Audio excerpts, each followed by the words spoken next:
The presentation is on the acquired resistance to immunotherapy in lung cancer, and an overview of both the mechanisms and then our current understanding of the landscape. I think this is just an important topic in general, as immunotherapy is being used broadly in both lung cancer and other tumor types.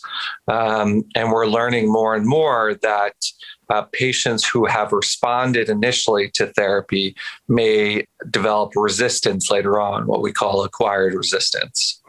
And the more we're better able to understand the mechanisms underlying acquired resistance, the better we will be able to develop therapies to improve patient outcomes as well. So one of the things we highlight in the presentation really is that the more attention we have to understanding acquired resistance, the better we'll be able to target and tailor therapies for the future, which I just alluded to.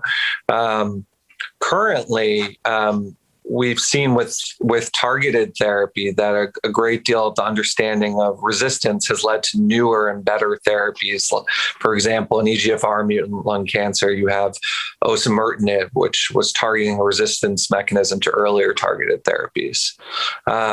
With immune checkpoint blockade, rarely have we even seen the reported acquired resistance rates. And so we recently analyzed data to see what is the landscape of acquired resistance to immunotherapy, and found that over half of patients who have had a response to immunotherapy in lung cancer appear to have resistance to this therapy at some point. And we've delved into some of the mechanisms underlying resistance to immunotherapy. And this can include things like antigen presentation machinery and interferon gamma sensitivity. I think further understanding of these mechanisms in the future will be quite helpful.